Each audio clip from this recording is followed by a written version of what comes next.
अस्सलाम वालेकुम दोस्तों, आज बात करते हैं बुशरा अंसारी के ड्रामा सीरियल ज़ेबाइश पर। स्टोरी पर तो बाद में बात करते हैं, पहले तो कास्ट पे बात कर लें।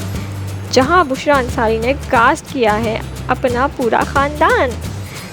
बुशरा अंसारी, उनका नया हस्बैंड, उनकी बहन अस्मा की बेटी ज़ारा नूर और साथ ही ज़ारा नूर के हस्बैंड और तो और बुशरा अंसारी की कज़न जिनकी शक्ल अस्मा आपा से काफ़ी मिल रही है। बुशरा अंसारी के दूसरा ड्रामा है जिसकी स्टोरी तवाइफ के गिर्द घूमती है। मेरे ख्याल में बुशरा अंसारी को तवाइफ बहुत पसंद है और अपने पिछले ड्रामे में भी बुशरा अंसारी ने अपना पूरा ख़ानदान कास्ट किया था और अब भी ऐसा ही किया है। इस ड्रामे में एक साहब है जो कि छोटी सरकार का किरदार अदा कर रहे हैं, जो कि गद्दी नशीन है। वो गद्दी नशीन कम और सांप पालने वाले ज़्यादा लग रहे हैं। मुझे याद है जब मैं छोटी थी तो गली में एक फ़कीर आया करता था जिसने काले रंग के कपड़े पहने होते थे, इसी तरीके से उसके बाल लंबे लंबे होते थे, आँखों में सुरमा होता था और जिसके पास एक सांप होता था और गली में गुजरते हुए वो बीन बजाते हुए गुजर रहा होता था। इस छोटे सरकार को देख कर मुझे वही याद आ गया। दोस्तों, पीरी मुरीदी वाले जो असल होते हैं उनके चेहरे पर तो नूर होता है, ना के फटकार, जैसा कि इधर दिखाया गया है। ऐसा गद्दी नशीन है जिसे देखकर बंदा खौफ से ही मर जाए। दूसरी तरफ बुशरा अंसारी जो कि रोमांस करती हुई बिल्कुल भी अच्छी नहीं लग रही है। एक तो बुशरा अंसारी की ड्रेसिंग इस उम्र में इतनी चीप ड्रेसिंग बिल्कुल भी सूट नहीं करती आप पे, बहुत ज़्यादा फेक एक्टिंग लग रही है।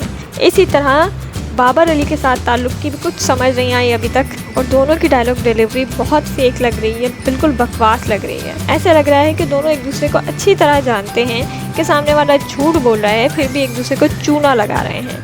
अजीब चीप स्टोरी लग रही है। एक छिछोरा सा बंदा जिसका जब दिल करता है मुँह उठा के घर में दाखिल हो जाता है। अजीब सा करैक्टर लग रहा है बाबर अली का।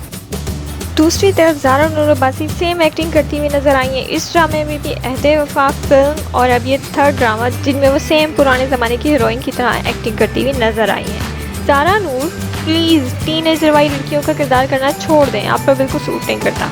ड्रामे में एक बहुत सीरियस कंडीशन दिखाई जा रही थी जहाँ पर ज़ारा की अम्मी और उसकी छोटी अम्मी आकर उसे कहती हैं कि फटाफट तैयारी करो, हमें यहाँ से निकलना है।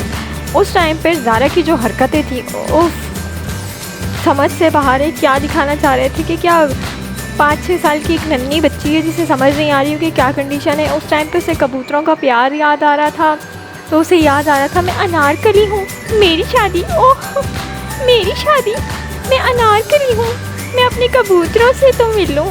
उस टाइम पर इतने अजीब डायलॉग, समझ से बाहर है। डायरेक्टर और राइटर दोनों ही अजीब हैं। उसके बाद अजीब सीन ये है कि जब ज़ारा के अब्बा और उसकी अम्मा उसे लेकर वहाँ से भाग रहे होते हैं तो सामने से छोटे सरकार और उनके कुछ आदमी आकर रोकते हैं उनको। अब उस लड़ाई के दौरान इतने सारे आदमियों के बावजूद ज़ारा और उसकी बेटी भागने में कामयाब हो जाते हैं। वो सारे लोग मिलकर जो है वो उसके अब्बा पे पिल पड़ते हैं, लेकिन उन दोनों को कोई रोक नहीं पाता। एक और ब्लंडर, ज़ारा को पता चलता है कि उसके अब्बा का इंतकाल हो गया तो ज़ारा के एक्सप्रेशन ये होते हैं, मतलब ये क्या है, अब्बा मरा है। अजीब ही कोई एक्टिंग थी, कोई एक्सप्रेशन नहीं, कोई डायलॉग डिलीवरी नहीं, समझ नहीं आई कि इस के पीछे क्या रास्ता है। इस ड्रामे में इस तरह की बहुत फजूलियात हैं। तो आगे चलते हैं, अब ज़रा बात करते हैं ड्रामे की स्टोरी पर। दोस्तों, मुझे तो समझ ही नहीं आ रहा कि मैं क्या बोलूँ इस स्टोरी पर, बस इतना कहूँगी बहुत ही बकवास है यार, मत देखें, टाइम ज़ाया होगा। और बुशरा आपा से रिक्वेस्ट है कि स्टोरी में जान डालें, ना कि स्टोरी में ख़ानदान डालें। ख़ानदान को जमा करने से ड्रामे हिट नहीं होते, स्टोरी में जान हो तो ड्रामे हिट होते हैं। दोस्तों, वीडियो के बारे में अपनी राय ज़रूर दीजिएगा। चैनल को सब्सक्राइब करें, लाइक करें और शेयर करें।